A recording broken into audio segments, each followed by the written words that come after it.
again because Ollie just had to restart his browser.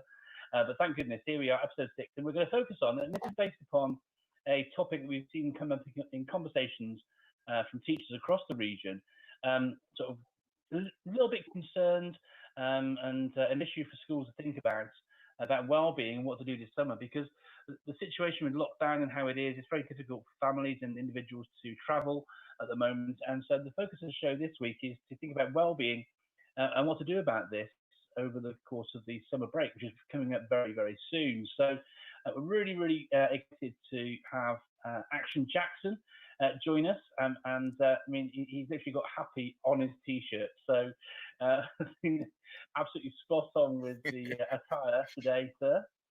Thank you very much. So we're really excited to hear from him. Ollie, how are things with you this week? Yeah, really good, thank you. Another good week so far. We've actually tomorrow got our distance learning evaluation at school. Right. So we could just give a little shout out to all the teachers at the British International School of Abu Dhabi for doing an amazing job in the last 3 and a bit months that we've been online learning. I think they've done amazing things. So I'm actually really excited to see what comes of that. But in equal measure, I'm really looking forward to having a great discussion with Action tonight, because it's going to be quite a long summer. They always are, despite the fact they seem to always disappear in the blink of an eye.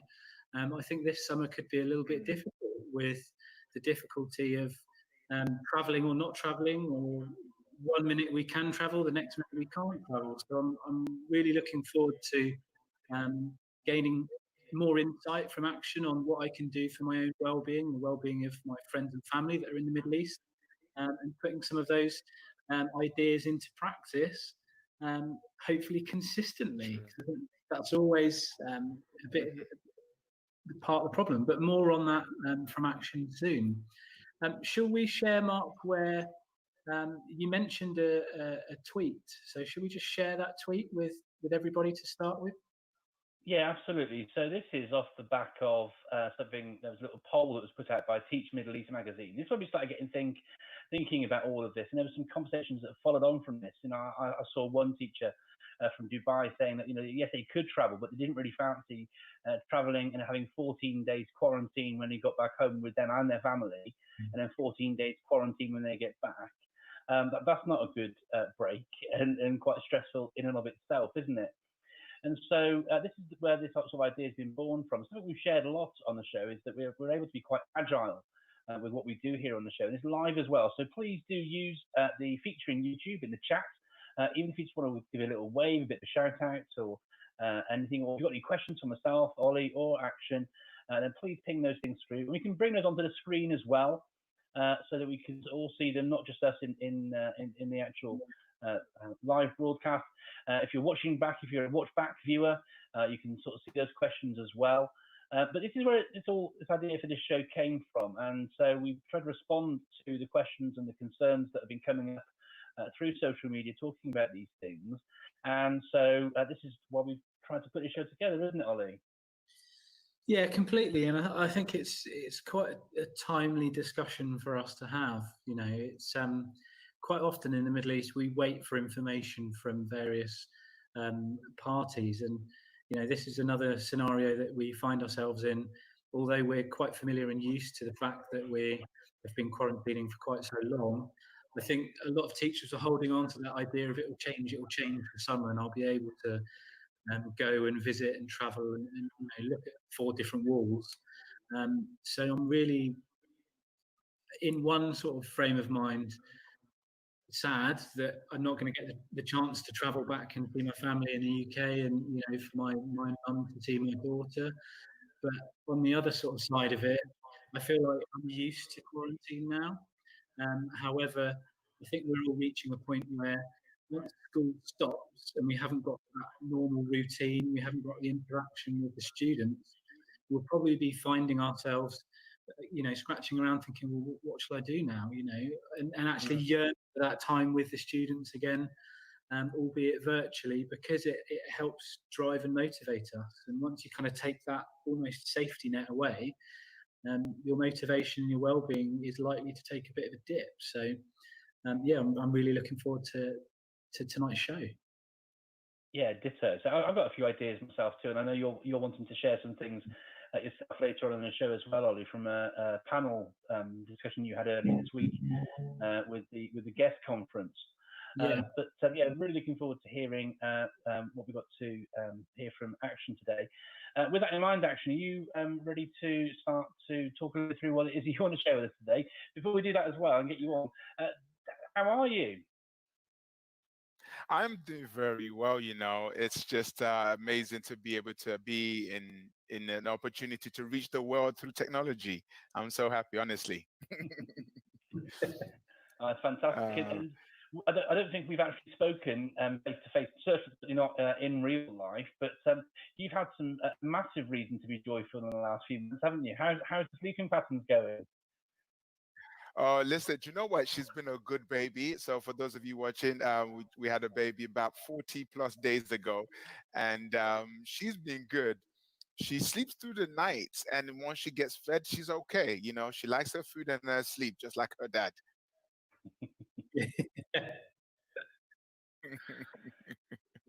That's great to hear.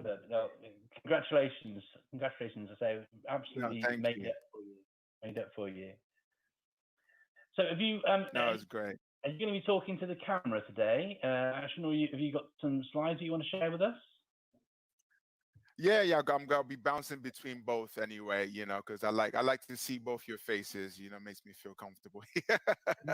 But yeah, I'm gonna share slides in a moment. But before I share the slides, just really want to encourage everybody that's watching right now. There's a couple of words that are going to jump into our vocabulary here in 2020. One is unprecedented.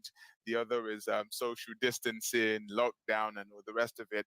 And do you know what? I think 2020 has been the greatest gift that humanity could ever receive, because there's this whole phrase of storming, norming, and performing. So we're in the storm, you know, and everybody's had to norm and then try to perform with distance learning. And it hasn't been easy. So I just really want to commend everybody for everything that you've been doing, especially the teachers who've dedicated their time, energy, and passion to just, at a drop of a hat, reshape everything. It's not easy. But so thank you, thank you, thank you. So I'm excited to share some of the advice that I've just, come up with with you guys all tonight. So it's going to be a fun evening for us all. Absolutely fantastic. Yeah. So I'm going to just share my screen right here.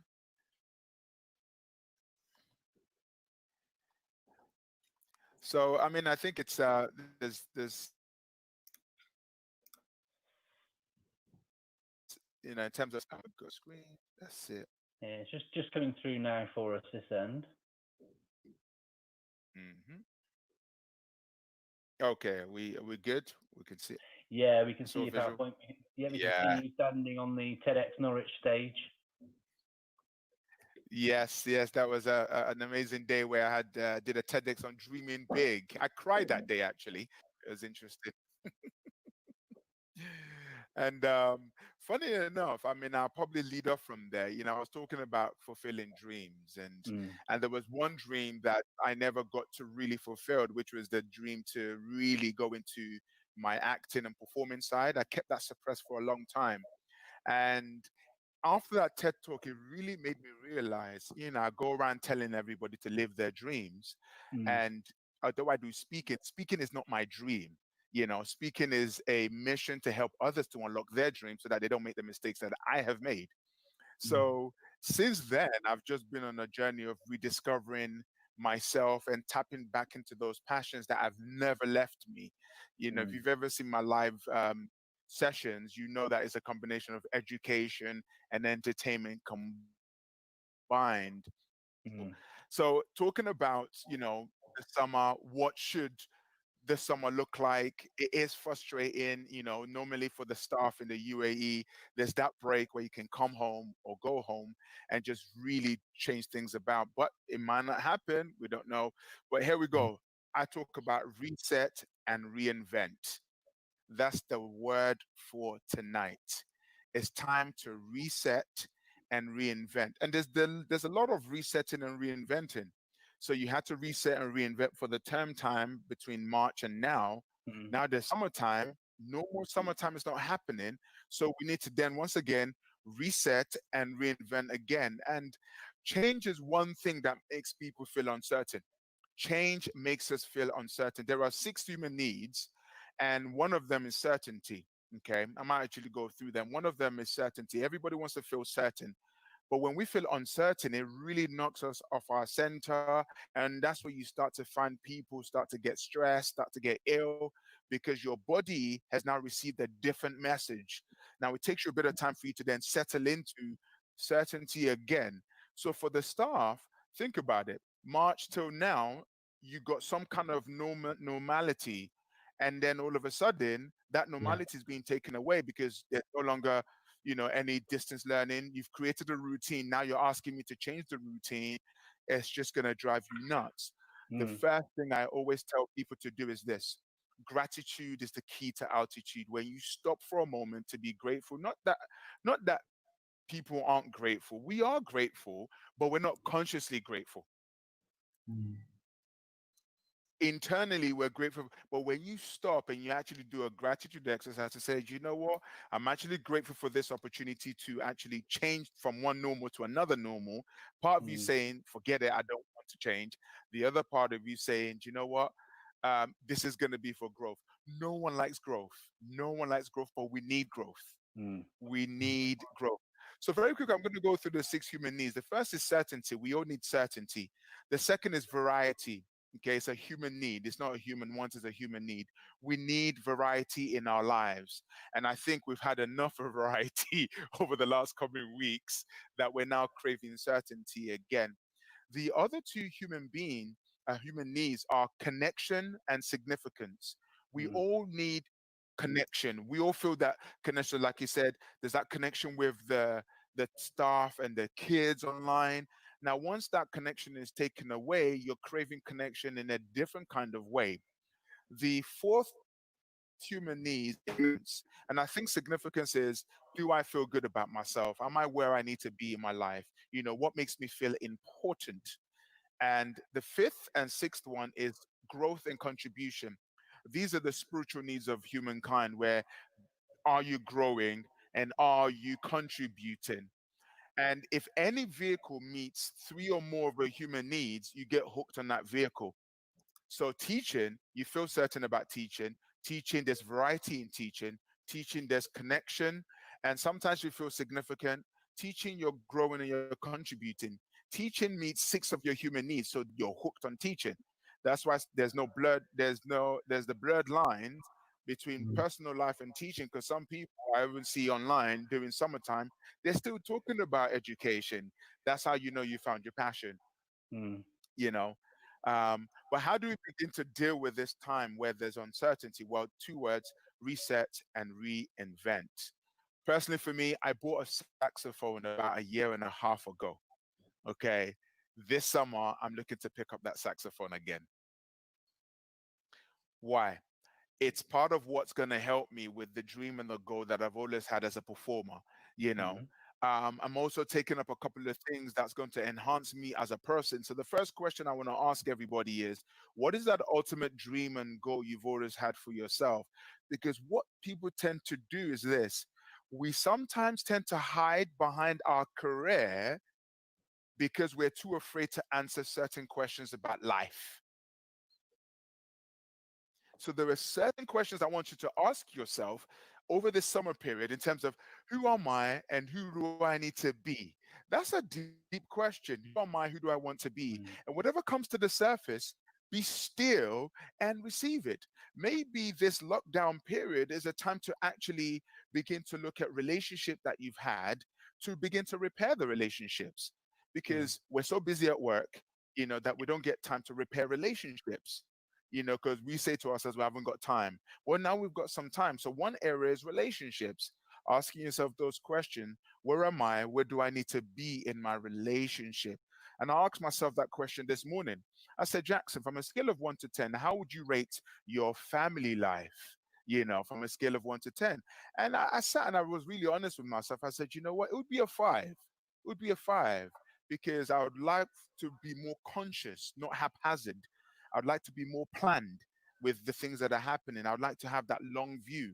So the question I'm asking everybody right now, in terms of just relationships, how would you rate yourself from a scale of 1 to 10? So let's try that with Mark and Ollie right now.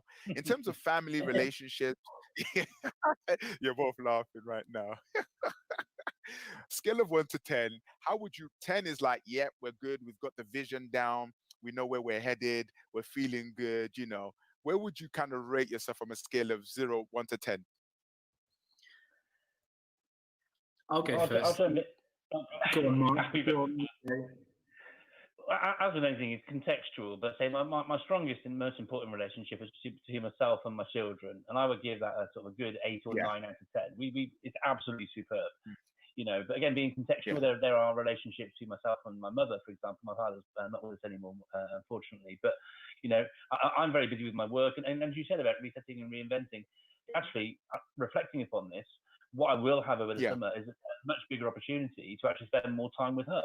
I've done what I can during lockdown because she's by herself, as I mentioned, and so I've got a sibling who's more local, although again can't see her and all of these things. But it does give me a really good opportunity. So, you know, whilst our relationship is great, in terms of the things that we do together, it's more of a 5, you know, because just so busy with everything that's going on, and it's hard to make time. But that's I think that's the key issue. You actually do need to make the time in order to make sure those relationships are set and are working, I think. Thank you for the challenging question as well. Thank you. Well, that's it. Because if and there's a quote that says, if it doesn't challenge you, it doesn't change you. Yeah. How about you, Ollie?